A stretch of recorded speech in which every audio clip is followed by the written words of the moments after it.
All right, good morning, folks. It is Wednesday, January 29th, 9:30-ish.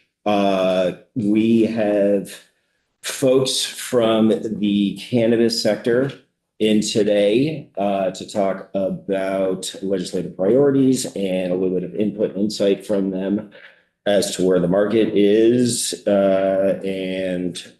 This is a general introductory period of time with everyone. We'll get into deeper policy conversations later. This is just very much the get to know you part.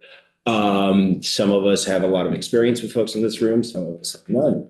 So I just want to welcome all the guests that are going to speak and the ones who are viewing, both physically and online. Hi, everyone. And so we'll just do a quick roundtable with the member introduction and then just introduce yourself and we will get the ball rolling. So Representative Byron, I represent Addison 3, Northwest Addison County, 6 communities, chair of the committee. I'm in my 4th term. Representative Lisa Hango, I represent Franklin 5 on the northwest border of Lake Canada. And this is my also 4th term and have served with Representative Byron all those years. Representative Sandy Pincinel from Dorset. I represent Bennington, Rutland, which is Danby and Mount Tabor in Rutland County, and then Dorset, Mount Prune, and Lean Grove for Bennington County. Michael Morgan, Grand Isle District, which is Albert Isle, North Road, South Road, Grand Isle, and the western corner of Milford. Representative V.L. Coppin. I represent Windsor 2, which is Cavendish, Weathersfield, and Baltimore. Kate Nugent, part of the Burlington. Good morning, Shay Waters Evans from Charlotte in Heinsberg. Morning. Table is yours, sir. And I think we're going to lead off with Mark Hughes, who may be remote, and I was going to go after him. We're short on chairs, so. All right, Excellent. Mark, how are you?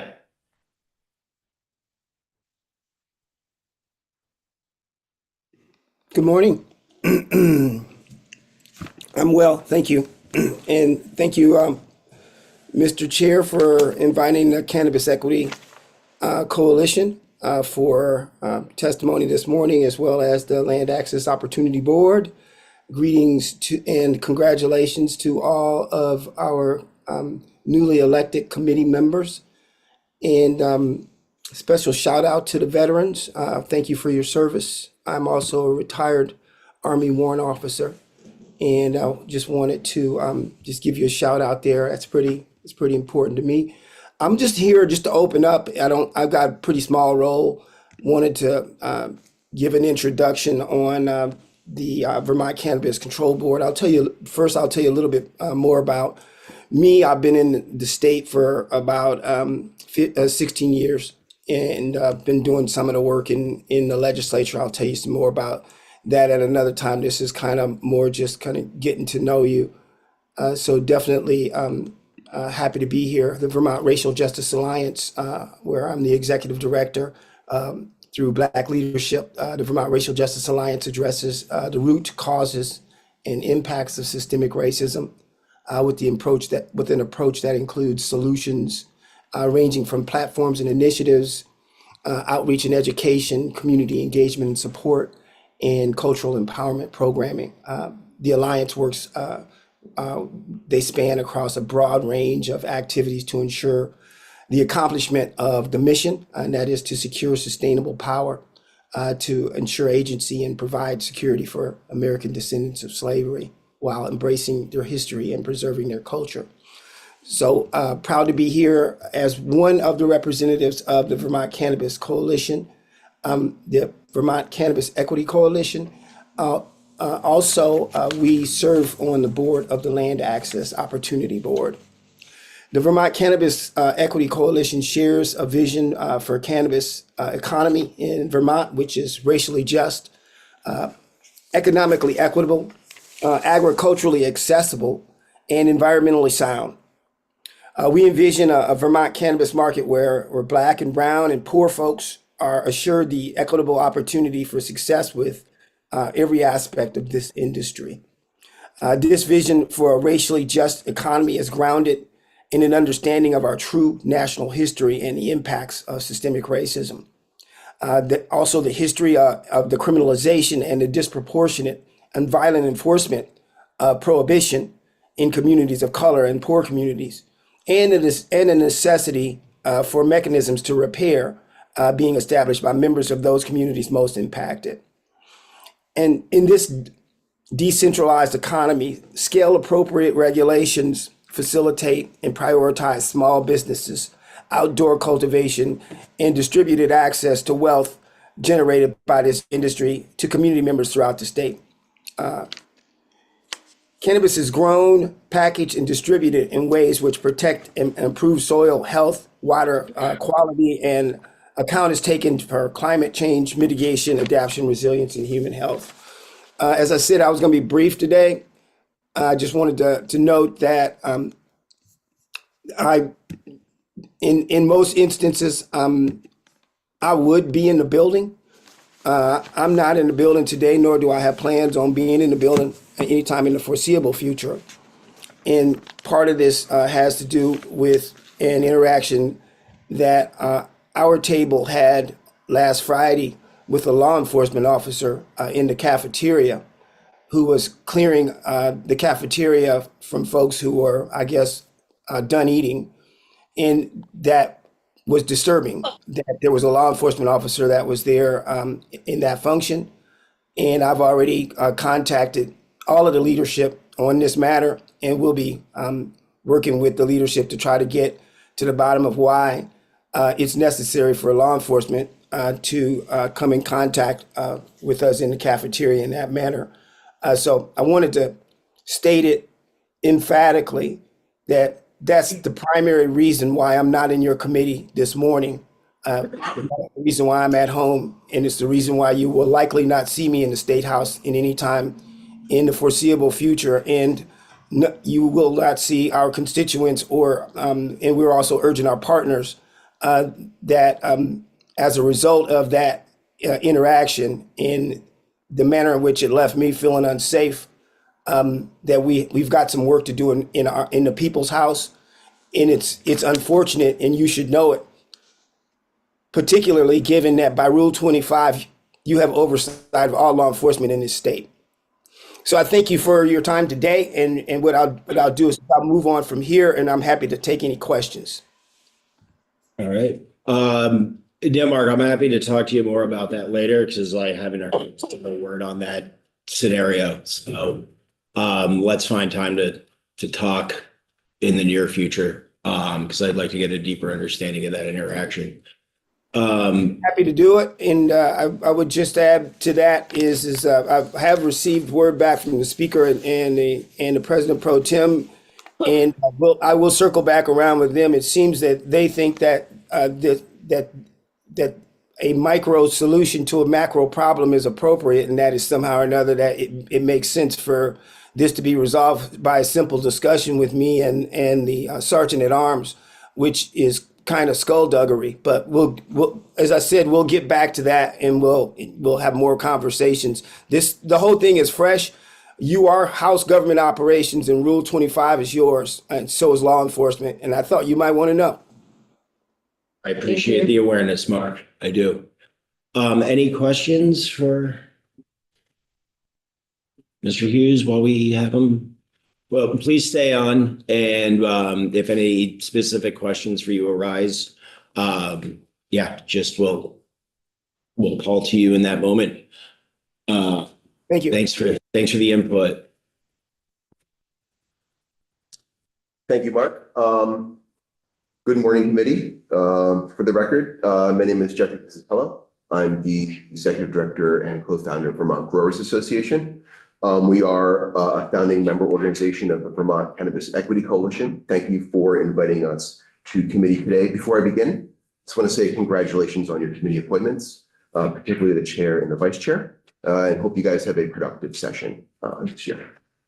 So I'm going to be brief as well. We're going to have a series of a little bit of a roster this morning for our coalition. Introductions. I'm going to take a minute to introduce our organization, the Vermont Growers Association, and share just briefly sort of our perspective on where the market's at right now. The adult use market, understanding we also have a medical cannabis program as well, which is distinct from the adult use market.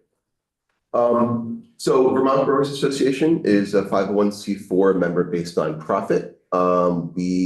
Though we've got growers in our name, we are very proud that our dues-paying members represent the entire supply chain. So we try to bring in a unified manner those shared interests into the domain of just government affairs and organizing and education and advocacy.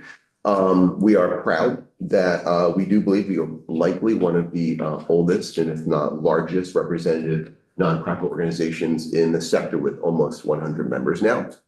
Some of the work that we do over the past couple of years is hold educational workshops for the industry. We've been doing that collaboratively with Rural Vermont and other ancillary businesses, for instance, labs in the adult use industry, so licensees can better understand the testing criteria. So education is is a cornerstone of our work.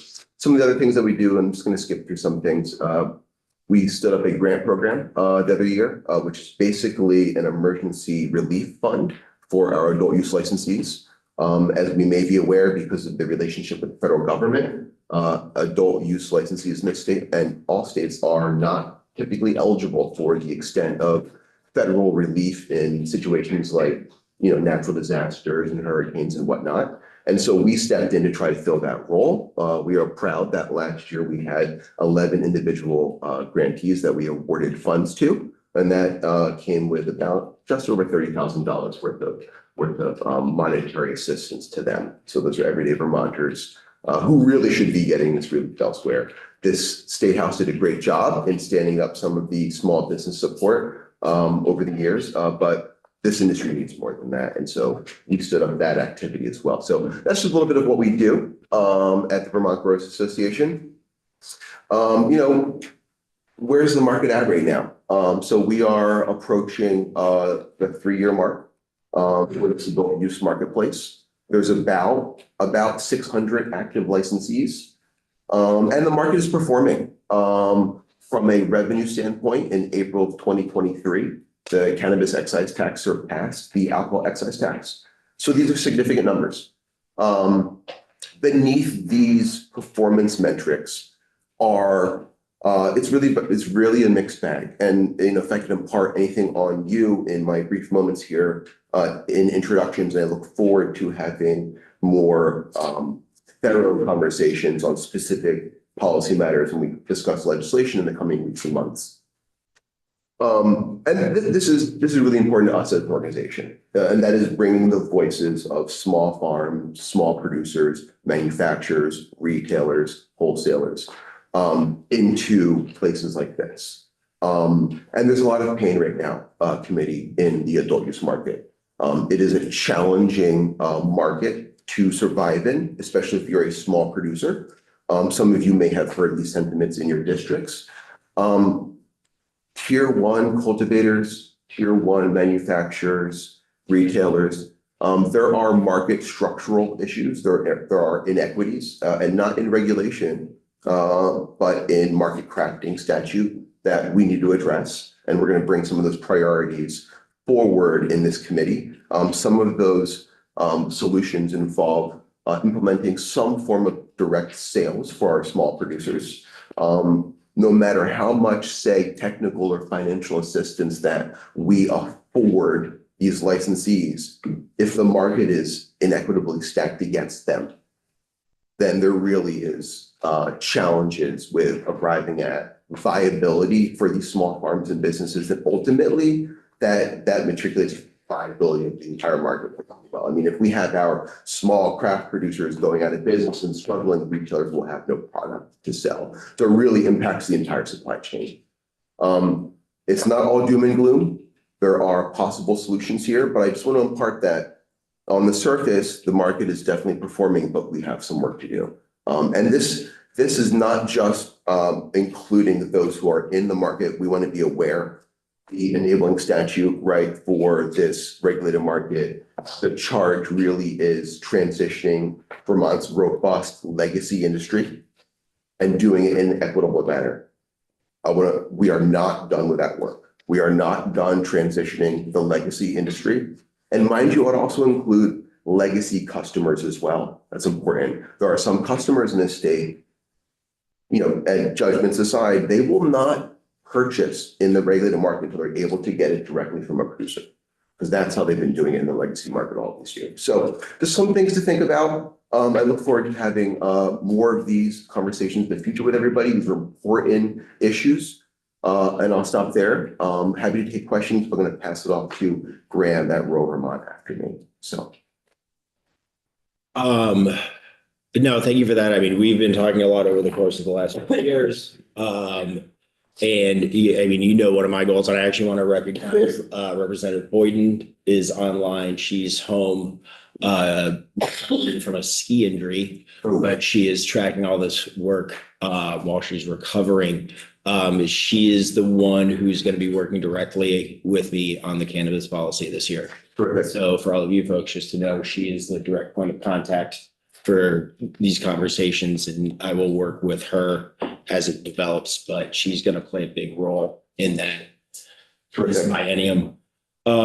So right now, I'd like to hold questions for a little bit. Okay. I'd like to hear from everybody. We can jot down our questions and then just kind of take it from there. Because I don't want to steal anybody's thunder by asking questions on something that they may be speaking to.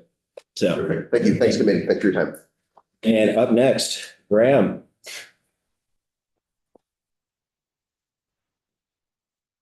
Good morning, committee. Thank you all for having us in today. So you've heard a little about our coalition. My name is Graham Eubanks-Supernuth. I'm the policy director at an organization called Rural Vermont. I'm just going to tell you about our organization and our role in the coalition today and some of the things you might see me coming in to advocate for in relationship to. We were founded in 1985. This is our 40th year as an organization. We're a statewide, member-based, farmer and farm worker-led not-for-profit organization based in Montpelier. We work primarily at the local and state levels. However, we also advocate and collaborate in national and international spaces for membership in the National Family Farm Coalition, where I sit on the executive committee, and our allies at La Via Campesina, which is one of the largest international social movements in the world related to peasant agriculture. Rural Vermont's mission is to organize, educate, and advocate in collaboration with local and global movements to strengthen the social, ecological, and economic health of agrarian communities that connect us all. And we joined this coalition bringing our aligned values, our agricultural and working lands expertise and experience, and deep connections with the agricultural community. We started working on hemp in 2008 and have been working on issues related to cannabis since then. Given our scope as an organization, some of the things I will be talking with you about this session include expanding and securing base funding for the Cannabis Development Fund to include a program similar to the Farm Viability Program at the Intervale Center. And you'll be hearing more about that from the Land Access Opportunity Board and from the Cannabis Control Board when you hear from them, and from the Social Equity Report, which you'll be hearing about. Committing 25% of cannabis excise tax revenue to funding the Land Access and Opportunity Board, which will be a part of that conversation as well. The Outdoor Setting and Advertising Working Group and its report, of which our coalition was a named party, and outdoor cannabis cultivation being properly regulated as agriculture in the state of Vermont. And lastly, well, not lastly, because there might be some other issues that come in, but the necessity and equity of direct market access for small cultivators, small manufacturers, and nurseries.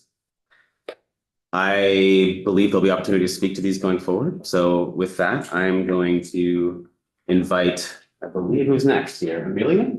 Yes. To the table?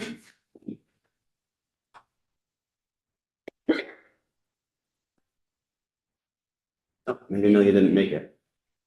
Well, in that case, who's up next? Is that Jeff? Is that Jean or Mark again? Yes, it was. It was to be Elliot. Yep.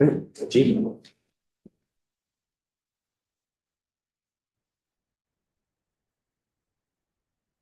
Morning, everyone. Sorry. My name is Jean Hamilton. I am the Director of Program Development with the Land Access and Opportunity Board. I'm just gonna get my slides loaded here. And I also want to give an opportunity to introduce the LAOB's co-director, Ornella, who's here with us on Zoom. So Ornella, can you please raise up your voice? Hello, everyone. For the record, Ornella Mata Figueroa, Director of Advocacy and Community Engagement for the Land Access and Opportunity Board. I am not there today in person. because of Mark's experience. And I am hopeful that we can resolve it and that the State House can feel like a safe place for our community to land in again. Thank you, Ornella. For ease, because Ornella is on the screen, I'm going to do most of the talking, but I do want to state that we do operate as a co-directorship and we like to present together in committee. So we really do underscore how important it is for our community members to feel safe in this building for us to be able to do our work. So wherever the LAOB goes, we start with our values and our touchstones. We do this to invite our community members and our fellow leaders to work together in productive ways. So I will share our touchstones now. They are to listen generously, speak your truth from your heart and mind, to make the way we work together an example of what is possible, and to trust that we all hold a piece of the puzzle and that we need each other's pieces to understand the whole picture. So I hope as we speak today and we work together moving forward, that these are touchstones we can hold for our work. For those of you that may be unfamiliar with the Land Access and Opportunity Board, we are an independent state board that was created by Act 182 in 2022. Our purpose is to promote improvements in access to woodlands, farmland, land, and home ownership for Vermonters from historically marginalized and disadvantaged communities who continue to face barriers to these kinds of resources. The communities that we serve include all Vermonters experiencing poverty, Black and Brown Vermonters, refugees and immigrants, the LGBTQ community, people with disabilities, people surviving mental health incidents and psychiatric survivors. And we do this with our board. As you can see from the organizations named here, who are named in our enabling statute as the board members that make up our board, we work across many different communities that have experienced different kinds of marginalization and inequity in accessing land and housing.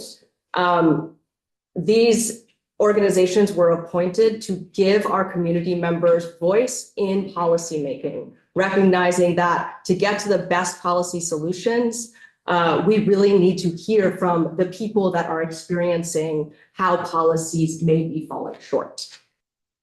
I am going to keep moving quickly because I'm really hopeful that we'll have another chance to come in and tell you more about our work. As you hear from our enabling statute, we work across housing and land access that touches many committees and many priorities of the state.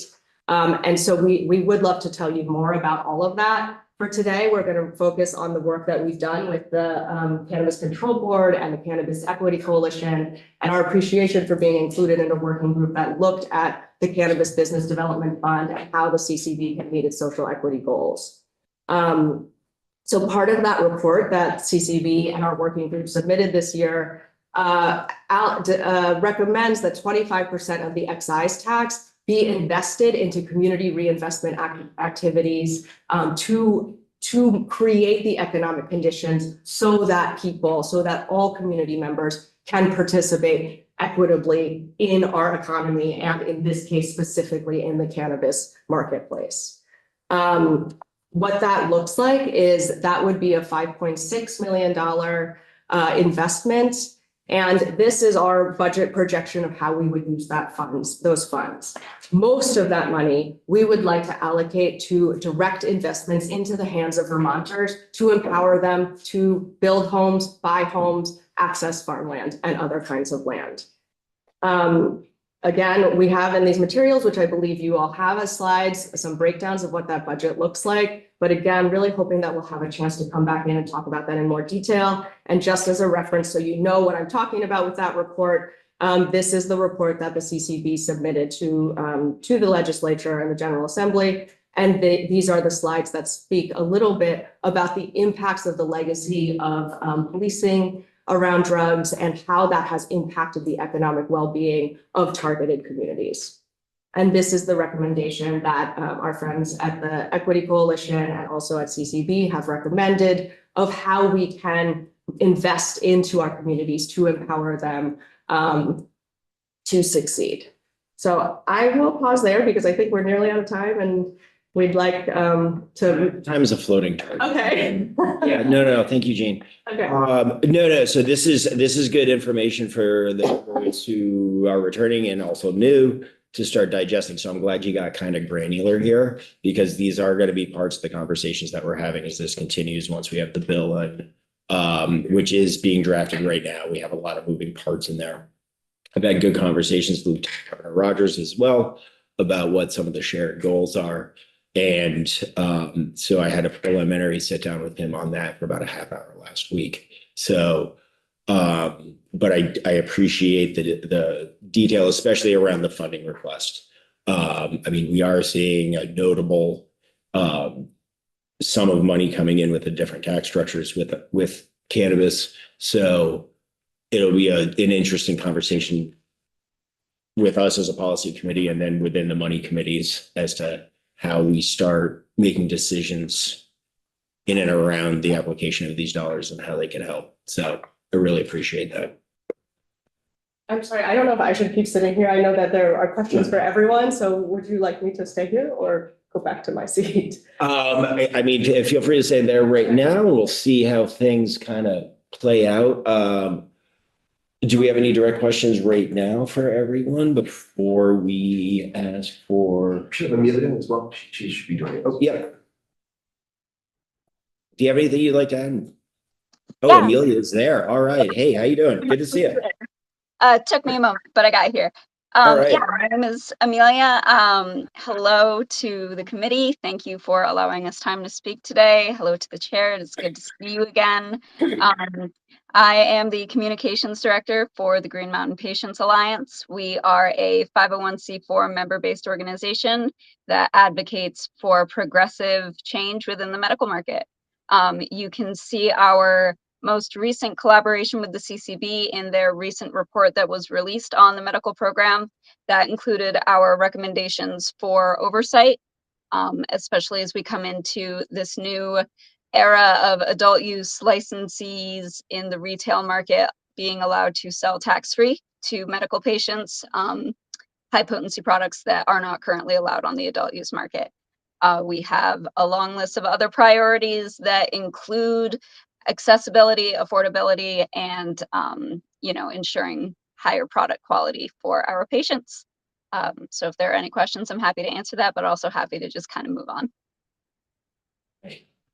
I don't have any direct questions for you right now without going down a deep rabbit hole. So I'm going to tap brakes on my questions.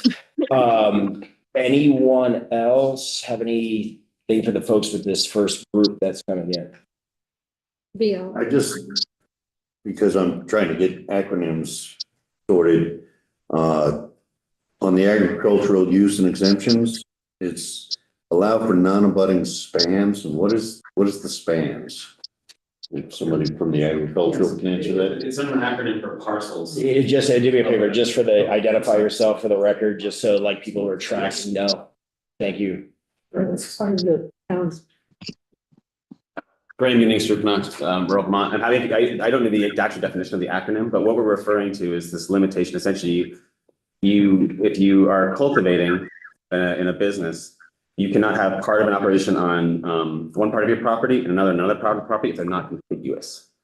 So there's essentially non-abutting is the key term there. And I'm sorry, Representative, do you have another definition? Yeah, did you have an acronym bust for I us? don't have the full, but I know that it's parcel and then number. So it's the state part, it's identified to the property through the current grand list. And every parcel in the state has one identified to them through the town list, but you see it on your property tax. you see it on your tax bill. It's a land Every record. town, everybody has the same 180 number, and then the next 3 digits is the town identification number, and then there's a 5 or 6 digit parcel ID that's related to just your parcel. And then I do apologize for not getting into the details of this. I was doing my best to overview, and I do want acronyms. No, Got to work on that. that's fine. I just wanted to understand what I was reading, make sure I was thinking correctly. Absolutely. There may be more questions to come up too, just because I sort of breezed through some of it. Thank you. Absolutely. Yes, it is a school property account number span. Thank you, Autumn. Figured somebody. A+ committee assistant. And yeah, it's like a land records identifying tool, like it's a real estate agents and real estate attorneys like use them very commonly. All right, anything else from the table before we move on to the next group? No, we're good. All right. Next up, Rod Harrington. Yeah, I know Tim Egan was on the way, and I know we had Jane Lanzo open too, but I'm happy to get started.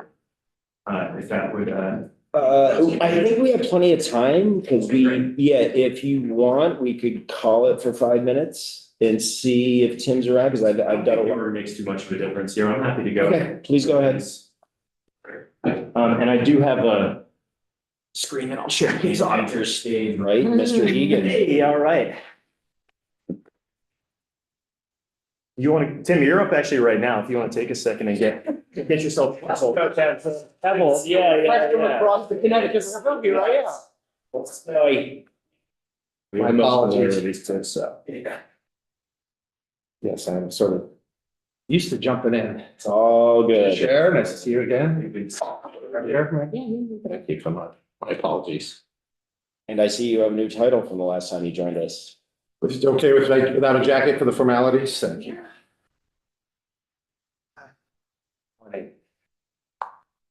30 seconds. Yeah, take your time, take your time.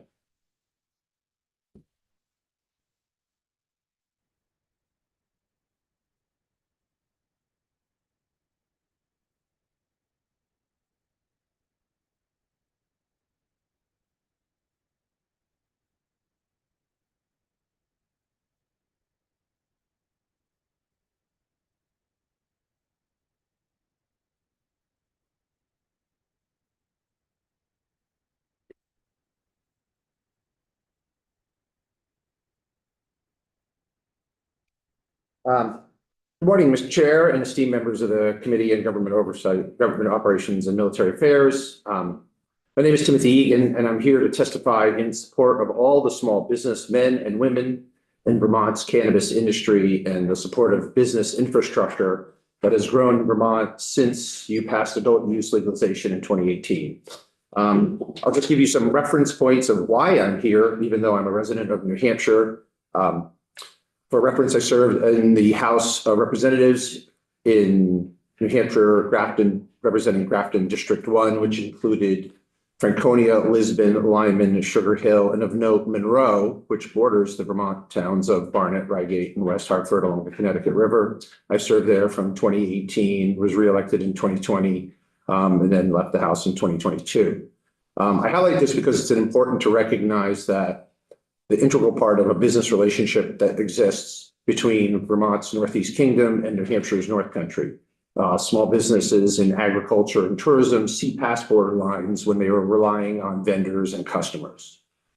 As well, germane to my testimony today, for the last 10 years, I've been an employee of the state of Vermont as a part-time faculty member at Vermont State University, where I currently teach at the Linden, Johnson, and Castleton campuses in the business department, the communications and journalism department, and most importantly for today, in the cannabis studies certificate program.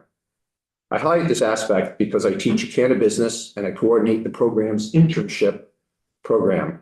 Both aspects help me keep a keen eye on Vermont's cannabis workforce. And it's growing. Students are engaging and expanding our program, which has grown every year since its inception in 2019 by our program chair, Dr. Philip Lammy.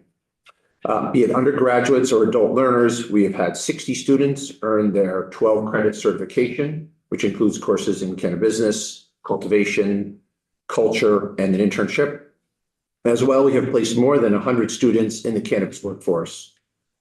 Along the way, I've helped our program develop a healthy working relationship with your Cannabis Control Board to gain insight and guidance of our educational efforts while offering student and faculty support to the board.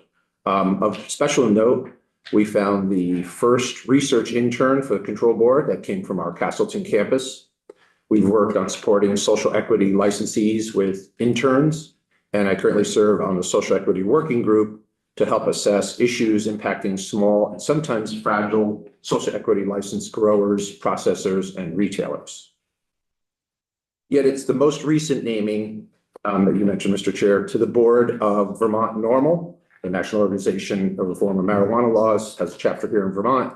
And I was elected its chair in the summer of 2024 as chapter director, which brings me to focus on my testimony today in two specific topics. The first relating to business revenue retention and job creation in the cannabis industry versus via ancillary services like advertising, marketing, focused on tourism. The second is more specifically regional tourism economic development opportunities via the cannabis industry. Both of these issues draw young people to the state, resulting in economic impact by broadening opportunities for the cannabis industry, expansion of tourism assets, and most importantly, new residents investing in Vermont as a business owner, homeowner, or consumer. It's my professional opinion, having served 40 years in the advertising and media industry, that Vermont advertising rules need to be changed to allow businesses to invest more in advertising if these rules are more flexible. They currently require business owners to spend a lot of time processing their advertising because of a system that the state has for employees to review advertising. It basically wastes time for businesses, and if they do hire an ad agency to help them, it wastes time and money in back and forth process of reviewing these ads.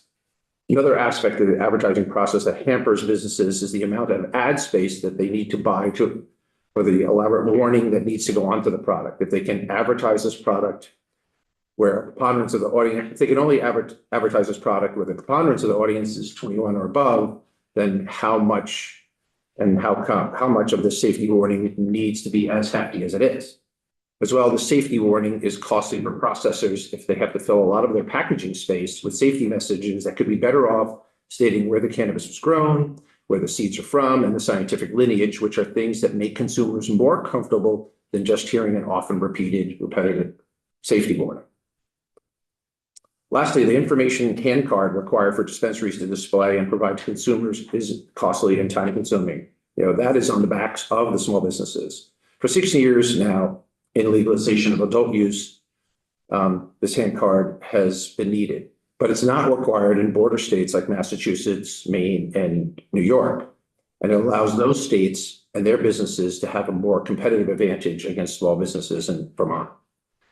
With legislation improving the cannabis advertising policies for business, they will in turn allow businesses to invest more in marketing, patronizing our local media outlets, utilizing awareness opportunities, and adding staff that could do this work either in-house or to local communication agencies in Vermont that could benefit from added work.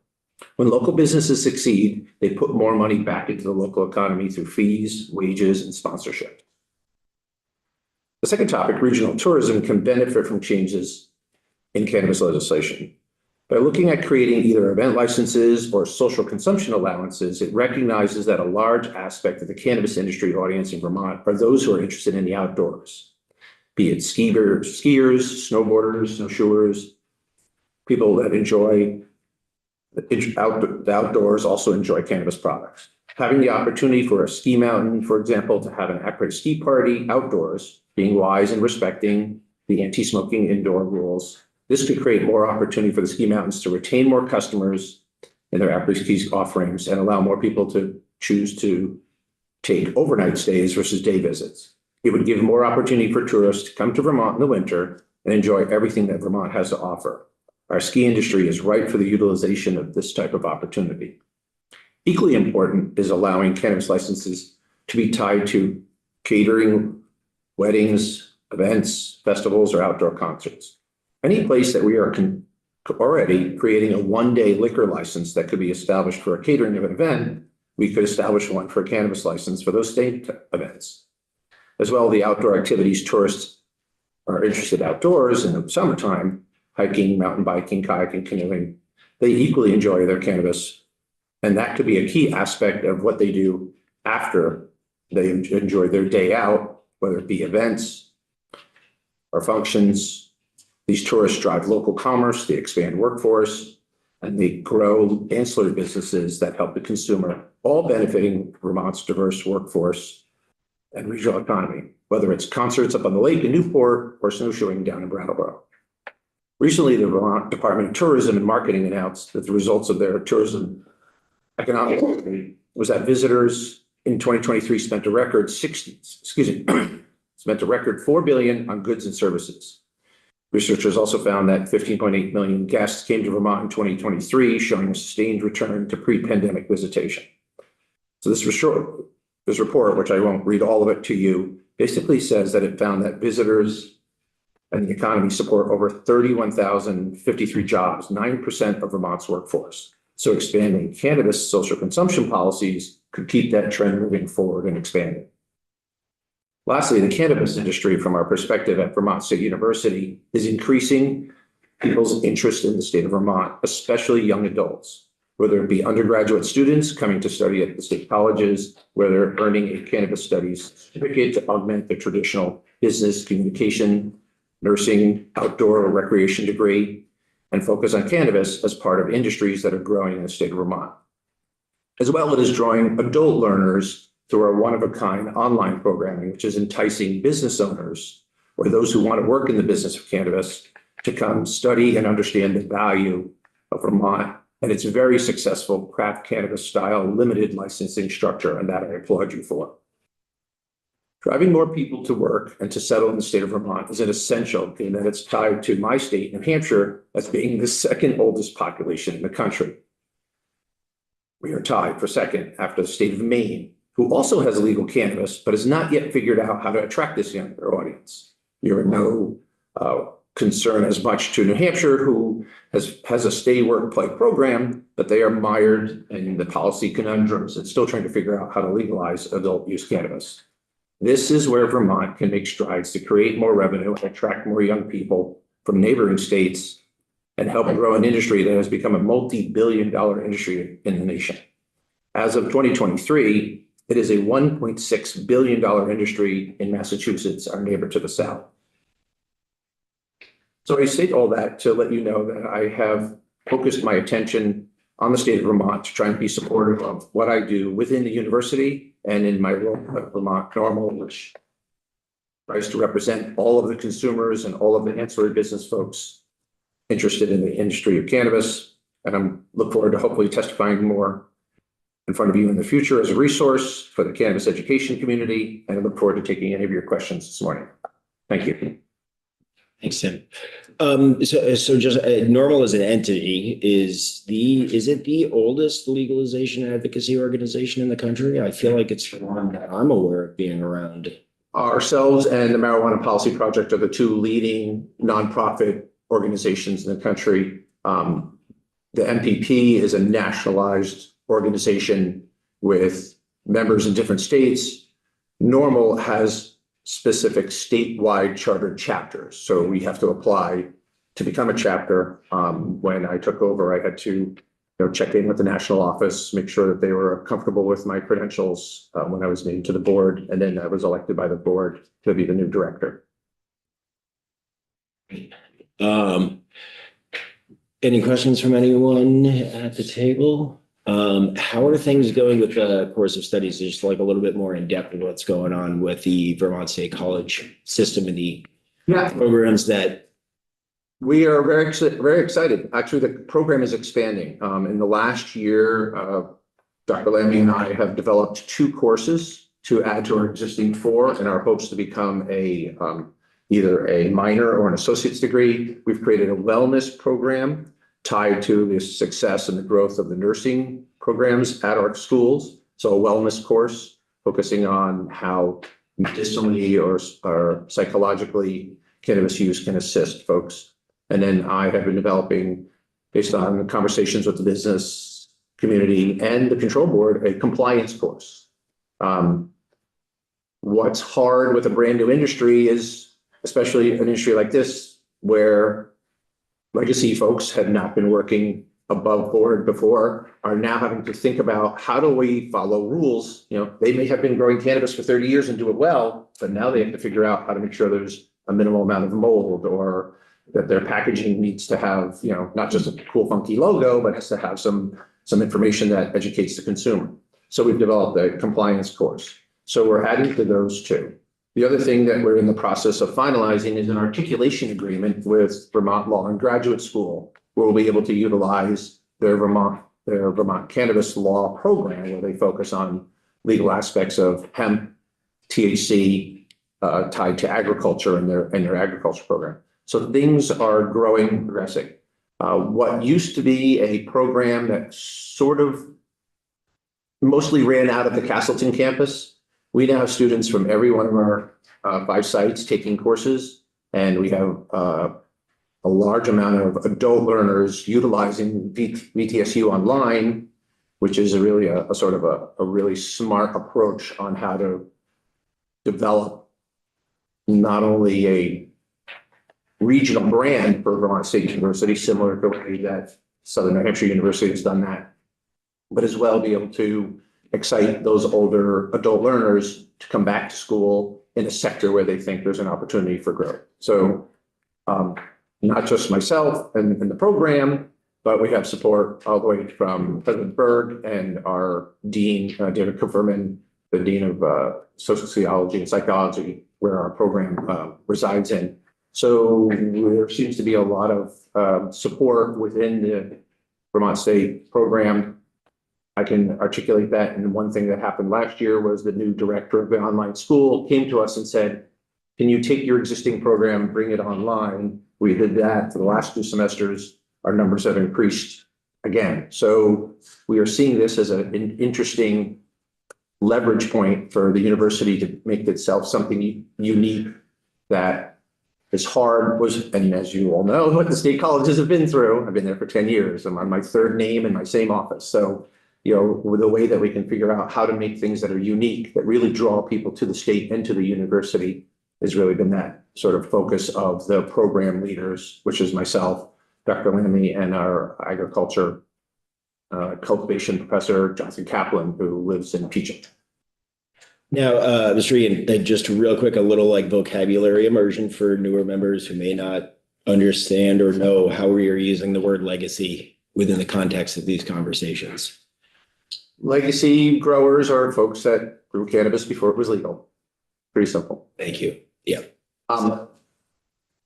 Add to that, one of the things that I think has been interesting in approach is, in my understanding, through my work as a representative in the state of New Hampshire, was realizing that when you talk with law enforcement, cannabis law enforcement is not a priority for them. They are more concerned with methamphetamines, heroin, sexual trafficking. And so in the 5 towns within my district, every chief said, when I checked in with them, said, hey, I'm going to be pushing forward a bill, and I've written a few bills, so I have some insight on how to create legislation around this topic. What do you think? Should I be concerned about your opinion? They all said, this is minor. I'd rather spend my time on. And so I think what we realized and learned from the legacy world is that if it's the local person who was growing it in their garage, this is a career opportunity for them or a way to legitimize what they were doing. What it allows law enforcement then to focus on is limiting, or as best they can, you'll never get rid of it. Because black market's always been easier in every industry, but it's a way to sort of push back on the larger entities trying to create a black market and push it into a state. Every state that, in my research in the last 5 years, every state that has legalized adult use has seen underage use go down and opioid morbidity go down. So we're turning that community that used to have no reins on it at all, give them some guidelines and put them in a framework of a legitimate industry, and it allows them to contribute to society. And Mr. Hooper, Representative Hooper just joined us. Welcome, sir. We're just wrapping up with Mr. Egan. Just the immersion, you're familiar with the subject matter. Any questions from the table for Tim while we have him right here? And your aide, Autumn, has my contact information, so if I can be of any help or I can tap into any of the other experts that we have at the university, we are at your disposal. Thank you very much, sir. We will definitely be chatting more as this stuff evolves. Mr. Chair, Mindy, thank you so much for your time this morning. Yes. Thank you for letting me run it at the last minute.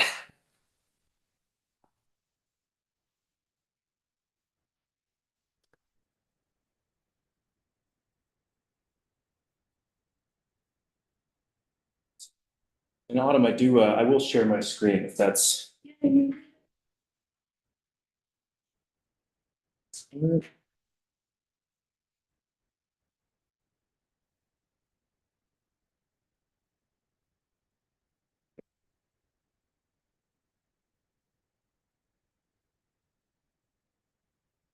Wonderful. Okay. Thank you very much for seeing me today. My name is Eli Harrington. I live in Eastburg, Vermont. I've been involved with public cannabis advocacy since 2015. And am here today in my position as the founder, president, owner of the Vermont Cannabis Convention. We've actually been doing this for 6 years, bringing over 100 different businesses together, thousands of people from the entire region, business owners, consumers. It's evolved quite a bit. I've been in this building for a long time speaking about cannabis. I was formerly a registered lobbyist, disclose that, albeit independently for myself and my company, Vermont Lawana. I have also been formerly a licensed Tier 2 outdoor cultivator in Irisburg. So I have experience in this industry on all different sides, and really my role is to be the B2B person and work with business owners, and hopefully also help sort of translate and work with our lawmakers and representatives. I recently penned an op-ed in VT Digger, which exact title was Vermont's pearl clutching over cannabis and deification of alcohol is embarrassing and unsustainable. And forceful title, but that touches on a few different things specifically when we talk about consumption and advertising, but broader picture, stepping back, thinking about kind of where the cannabis community and industry is at now. 10 years ago, 8 years ago, when folks like my friend Fran Janik over there were here advocating for medical reforms, this day seemed impossible, very unlikely that we'd be getting to sales. We have gotten here. We have a regulated industry. It's populated by a lot of hardworking Vermonters. They're following rules, they're paying taxes, they're going through a lot of work. We need the state to start treating cannabis as a legitimate, serious industry, and one that is a relative strength of Vermont, not only in our region, but nationally. I don't think it's a surprise to anybody that Vermont has a good national and regional reputation for high quality cannabis. So just really quickly, because I have been a licensed cultivator as well, the taxation on consumers, the 14% excise tax is completely unsustainable, especially with the way it's being earmarked. Absolutely support it going towards the land use programs that were described. I think we would be much happier about that, and consumers would be much happier about paying an extra $10. You know, $40 product turning into $50 is pretty significant. So from the consumer standpoint, that is something that other folks probably won't mention. And then the advertising standpoint as well. My letter was inspired by Zero Gravity producing a green and gold lager to celebrate the victory of the University of Vermont men's soccer team national championship. I drink. I've been a bartender for like 20 years in the Vermont hospitality industry. I've been in all parts of it. No problem with alcohol, and I think that's very cool. I love sports. But in contrast to what alcohol does in Vermont, specifically beer, and also now wine, we've changed our, and spirits, we've changed our spirit laws quite a bit. And what cannabis does, there is a stark contrast. So I need to reframe and remind folks that alcohol is a toxic carcinogen that kills thousands of people a year, one that most of us enjoy. Cannabis is non-toxic, zero overdose. If you die from a cannabis overdose, you'll be immortalized. You'll be the first person ever. So it's time to move past these 2004, 2008 concepts of cannabis and accept where we are. Not everybody likes that cannabis is out here, and not everybody consumes, and that's not our job. We don't want to force everybody to consume, and we don't want to encourage young people, sick people, and healthy people. You know, we want to be treated as a legal, extremely, extremely highly regulated industry, and kind of have the state change the paradigm a little bit. So what I want to do is actually put a little bit of meat on the bone here, and just address one of the key issues that we have right now at this phase in cannabis. Legally purchase cannabis everywhere, legally consume cannabis nowhere, right? There is no public consumption of cannabis, and the definition of public, a public location, is floating enough that there is some leeway, and ultimately you end up with a vacuum. So right now we have a vacuum of uncertainty and illegality. We need to define the legal consumption of cannabis and the required conditions to support it. This is something that not only Tim mentioned some of the economic opportunities, you know, having weddings, festivals, concerts, all those kinds of things. People are already using cannabis. We're not controlling it. We're not telling them where to go. We're not ensuring that they're 21. We're not ensuring they're using a regulated licensed product that's been sold in Vermont. We have the mechanisms to do all of these things. And I want to put a little bit of, like I said, some detail on this, and you all have this you can dig into. A lot of this is based very directly on what the Department of Liquor Control, now the Department of Liquor and Lottery, has done and the way that they've handled some permits. So thinking about proposed consumption requirements, a defined time, the legal sale of a regulated product, security for the employee and customer, confirmation of the age, trained and certified server, and possibly even transportation or lodging.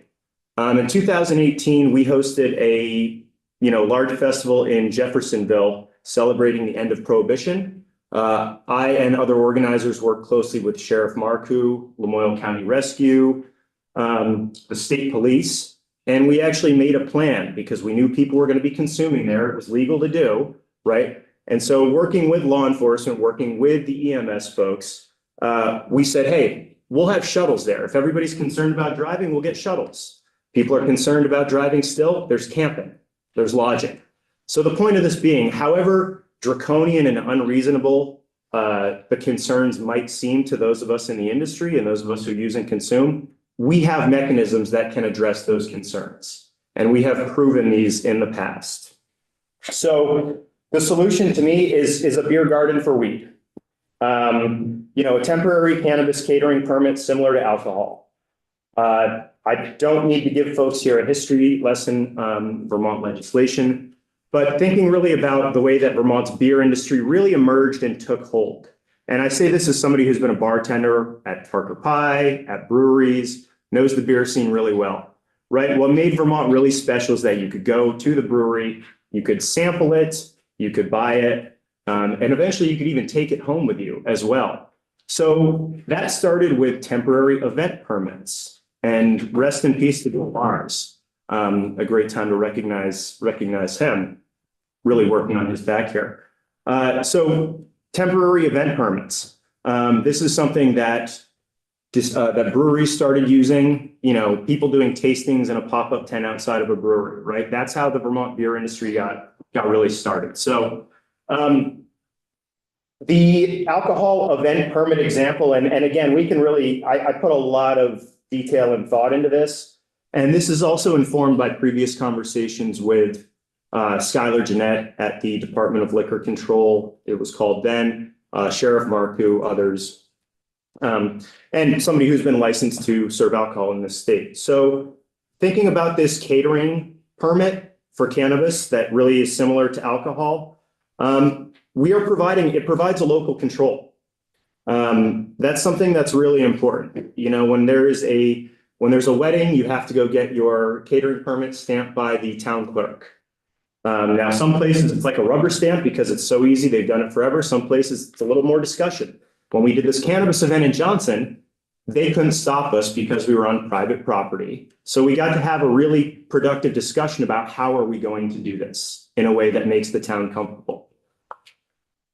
A hosting municipality could also charge a fee and receive a portion of that fee. Currently, unless you have the 1% local option tax, you get nothing from the sale of cannabis except for a ton of ancillary business and benefit. And the licensed Vermont cannabis products would be the only cannabis products allowed to be sold or consumed at that event and would be sold by a licensed retailer. Right. So again, looking at this festival permit, special event permit, educational sampling permit, this is the context of what's being done in alcohol. Right. And they also have, master resort license. We get really creative when we're thinking about how we can distribute alcohol in fun ways in Vermont. And the application, this is the same kind of information we would want folks to have, right? The event name, basic event details, where and how is it allowed, who's responsible for ensuring the consumption is legal, responsible for ensuring the inventory is legal and tracked, right? But how would this work specifically for cannabis? As members of the Cannabis Control Board will tell you, there are a lot more specific guidelines for the sale of cannabis. So just kind of, thinking about some of these, this is what our retailers are already doing. All of these dispensaries, and they can all individually describe how realistic or how necessary or unnecessary they think these things are. They have requirements. They're doing them all right now in a fixed location. Training, the sales, the inventory tracking, so why can't they do this, all of these things in a fixed location? Why couldn't they do them in a different location? These basic components, and this is probably more for the Cannabis Control Board, this granular detail, but entrances with an ID requirement. If you've been to a dispensary, right? There's always a little separate room or hallway or something like that. The siting. So, hey, if I'm at the 1824 in Waitsfield, maybe they want the cannabis use on this side of the parking lot and not that side because of their neighbors, right? We can control that siting. Licensed security being present to perform the ID check, right? Security cameras, right? These are things we can actually set up mobile. I'm streaming right over there. Limited inventory, possibly even pre-purchasing that inventory at the dispensary, right? I've bartended weddings before. I'm sure we've all attended weddings that have had bars before, right? We have a way, maybe the bar is hosted and the folks have already paid for it all before. Maybe it's a cash bar. Maybe we decide that instead of cash, we're so worried about that risk and people getting robbed, maybe we do cashless sales at that offsite, right? So again, the point is these concerns all have a way to be mitigated, and we don't need to reinvent the wheel. We can use lessons from alcohol. I've anticipated a few other possible issues in that scenario, and actually written here, here's what a permit could look like in that same sort of rubric that the alcohol wants. Right, so cross-fading multiple substance consumption. Maybe we're at a place that has a beer garden and a cannabis consumption area. Well, once I go into the cannabis consumption area, I get a wristband. I can't be served alcohol anymore. Right, now that's something that personally, I call it the two-handle, right? You can only have one thing in one hand at a time. And if we're worried about cross-consumption, that's a mechanism that we can control. Once you enter one area, you cannot go back to the other. We can prevent you from being served multiple substances multiple times. Let's see, and then the who may apply, the key to me again, I want to be very clear, I support direct-to-consumer sales. I think there's a way that we can get there, that some of our people who are growing can be selling off the farm. Folks, Lieutenant Governor John Rogers, these operations, my friend Ben from Off Peace Farm, I think there's a pathway to get there. And to me, the pathway to get there and the way that we are allied is that we need to figure out how we can get compliant sales out of this fixed location. We have all the mechanisms. We have the tracking, the training, the staff, the security, all of this. And we're also collecting revenue from all this. This is also new revenue, like I said, for towns that host this. So, maybe there are towns that don't have a dispensary, but they do a lot of weddings. I can think of a couple offhand.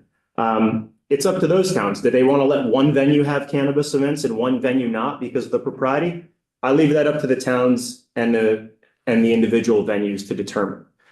Some will be more open to it than others, but we can have a basic template in which a retailer can complete an application, a local government can clarify the conditions under which they're okay with this. The state agency can receive the permit, also receive part of that funding, enforce it as necessary, and the event host then also has coverage.